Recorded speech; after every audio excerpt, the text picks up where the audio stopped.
Praise the Lord. இன்றைய நாளுக்கான வேத தியானம் 1 கொரிந்தியர் 11ஆம் அதிகாரம் 1 முதல் 34 வரை. நான் கிறிஸ்துவை பின்பற்றுகிறது போல நீங்களும் என்னை பின்பற்றுகிறவர்களாய் இருங்கள். சகோதரரே, நீங்கள் எல்லாவற்றிலும் என்னை நினைத்து கொண்டு நான் உங்களுக்கு ஒப்புவித்தபடி நீங்கள் கட்டளைகளை கைக்கொண்டு வருகிறது நிமித்தம் உங்களை புகழ்கிறேன். ஒவ்வொரு புருஷனுக்கும் கிறிஸ்து தலையாய் இருக்கிறார் என்றும் ஸ்திரீக்கு புருஷன் தலையாய் இருக்கிறான் என்றும் கிறிஸ்துவுக்கு தேவன் தலையாய் இருக்கிறார் என்றும் நீங்கள் அறிய வேண்டும் என்று விரும்புகிறேன். ஜெபம் பண்ணுகிற போதாவது தீர்க்க தரிசனம் சொல்லுகிற போதாவது தான் தலையை மூடிக்கொண்டிருக்கிற எந்த புருஷனும் தான் தலையை கனவீனப்படுத்துகிறான். ஜெபம் பண்ணுகிற போதாவது தீர்க்க தரிசனம் சொல்லுகிற போதாவது தான் தலையை மூடி கொள்ளாதிருக்கிற எந்த ஸ்திரியும் தன் தலையை கனவீனப்படுத்துகிறாள். அது அவளுக்கு தலை சிரைக்கப்பட்டது போல் இருக்குமே. ஸ்திரீயானவள் முக்காடிட்டு கொள்ளாவிட்டால் தலைமயிரையும் கத்தரித்து போட கடவள். தலைமயிர் கத்தரிக்கப்படுகிறதும் சிரைக்கப்படுகிறதும் ஸ்திரீக்கு வெட்கமானால் முக்காடிட்டு கொண்டிருக்க கடவள். புருஷனானவன் தேவனுடைய சாயலும் மகிமையுமாய் இருக்கிறபடியால் தான் தலையை மூடிக்கொள்ள வேண்டுவதில்லை. ஸ்திரீயானவள் புருஷனுடைய மகிமையாய் இருக்கிறாள். புருஷன் ஸ்திரீயிலிருந்து தோன்றினவன் அல்ல, ஸ்திரீயே புருஷனிலிருந்து தோன்றினவள். புருஷன் ஸ்திரீக்காக சிருஷ்டிக்கப்பட்டவன் அல்ல, ஸ்திரீயே புருஷனுக்காக சிருஷ்டிக்கப்பட்டவள். ஆகையால் தூதர்களின் நிமித்தம் ஸ்திரீயானவள் தலையின் மேல் முக்காடிட்டு கொள்ள வேண்டும். ஆகிலும் கர்த்தருக்குள் ஸ்திரீ இல்லாமல் புருஷனும் இல்லை, புருஷன் இல்லாமல் ஸ்திரீயும் இல்லை. ஸ்திரீயானவள் புருஷனிலிருந்து தோன்றுகிறது போல புருஷனும் ஸ்திரீயினால் தோன்றுகிறான். சகலமும் தேவனால் உண்டாயிருக்கிறது. ஸ்திரீயானவள் தேவனை நோக்கி ஜெபம் பண்ணுகையில் தன் தலையை மூடிக்கொள்ளாமல் இருக்கிறது லட்சணமாய் இருக்குமோ என்று உங்களுக்குள்ளே நிதானித்து கொள்ளுங்கள். புருஷன் மயிரை நீளமாய் வளர்க்கிறது அவனுக்கு கனவீனமாய் இருக்கிறது என்றும் ஸ்திரீ தன் மயிரை நீளமாய் வளர்க்கிறது அவளுக்கு மகிமையாய் இருக்கிறது என்றும் சுபாவமே உங்களுக்கு போதிக்கிறது இல்லையா? தலைமயிர் அவளுக்கு முக்காடாக கொடுக்கப்பட்டிருக்கிறதே. ஆகிலும் ஒருவன் வாக்குவாதம் செய்ய மனதாயிருந்தால் எங்களுக்கும் தேவனுடைய சபைகளுக்கும் அப்படிப்பட்ட வழக்கம் இல்லை என்று அறிய கடவன். உங்களை புகழாமல் இதை குறித்து உங்களுக்கு கட்டளை கொடுக்கிறேன். நீங்கள் கூடி வருதல் நன்மைக்கு ஏதுவாய் இராமல் தீமைக்கு ஏதுவாய் இருக்கிறதே.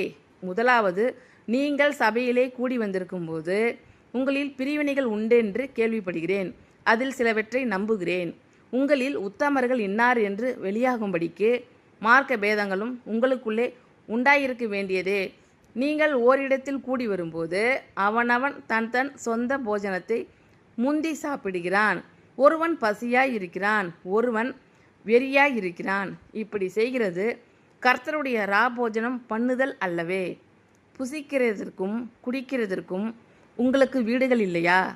தேவனுடைய சபையை அசட்டை பண்ணி இல்லாதவர்களை வெட்கப்படுத்துகிறீர்களா? உங்களுக்கு நான் என்ன சொல்லுவேன்? இதை குறித்து உங்களை புகழ்வேனோ? புகழேன். நான் உங்களுக்கு ஒப்புவித்ததை கர்த்தரிடத்தில் பெற்றுக்கொண்டேன். என்னவெனில், கர்த்தராகிய இயேசு தாம் காட்டி கொடுக்கப்பட்ட அன்று ராத்திரியிலே அப்பத்தை எடுத்து ஸ்தோத்திரம் பண்ணி அதை பிட்டு, நீங்கள் வாங்கி புசியுங்கள், இது உங்களுக்காக பிற்கப்படுகிற என்னுடைய சரீரமாய் இருக்கிறது, என்னை நினைவு கூறும்படி இதை செய்யுங்கள் என்றார். போஜனம் பண்ணின பின்பு அவர் அந்தபடியே பாத்திரத்தையும் எடுத்து, இந்த பாத்திரம் என் இரத்தத்தினால் ஆகிய புதிய உடன்படிக்கையாக இருக்கிறது. நீங்கள் இதை பானம் பண்ணும் போதெல்லாம் என்னை நினைவு கூறும்படி இதை செய்யுங்கள் என்றார். ஆகையால் நீங்கள் இந்த அப்பத்தை புசித்து இந்த பாத்திரத்தில் பானம் பண்ணும் போதெல்லாம் கர்த்தர் வருமளவும் அவருடைய மரணத்தை தெரிவிக்கிறீர்கள். இப்படி இருக்க எவன் அபாத்திரமாய் கர்த்தருடைய அப்பத்தை புசித்து அவருடைய பாத்திரத்தில் பானம் பண்ணுகிறானோ அவன் கர்த்தருடைய சரீரத்தையும் இரத்தத்தையும் குறித்து குற்றமுள்ளவனாய் இருப்பான். எந்த மனுஷனும் தன்னைத்தானே சோதித்தெறிந்து இந்த அப்பத்தில் புசித்து இந்த பாத்திரத்தில் பானம் பண்ண கடவன். எண்ணத்தினால் எனில் அபாத்திரமாய் போஜன பானம் பண்ணுகிறவன் கர்த்தருடைய சரீரம் என்னதென்று நிதானித்து அறியாததினால் தனக்கு ஆக்கினை தீர்ப்பு வரும்படி போஜன பானம் பண்ணுகிறான். இது நிமித்தம் உங்களில் அநேகர் பலவீனரும் வியாதி உள்ளவர்களுமாய் இருக்கிறார்கள், அநேகர் நித்திரையும் அடைந்திருக்கிறார்கள். நம்மை நாமே நிதானித்து அறிந்தால் நாம் நியாயம் தீர்க்கப்படும். நாம் நியாயம் தீர்க்கப்படும்போது உலகத்தோடே ஆக்கினைக்குள்ளாக தீர்க்கப்படாதபடிக்கு கர்த்தராலே சிட்சிக்கப்படுகிறோம். ஆகையால் என் சகோதரரே, நீங்கள் போஜனம் பண்ண கூடி வரும்போது ஒருவருக்காக ஒருவர் காத்திருங்கள். நீங்கள் ஆக்கினைக்கு ஏதுவாக கூடி வராதபடிக்கு ஒருவனுக்கு பசியாய் இருந்தால் வீட்டிலே சாப்பிட கடவன். மற்ற காரியங்களை நான் வரும்போது திட்டம் பண்ணுவேன்.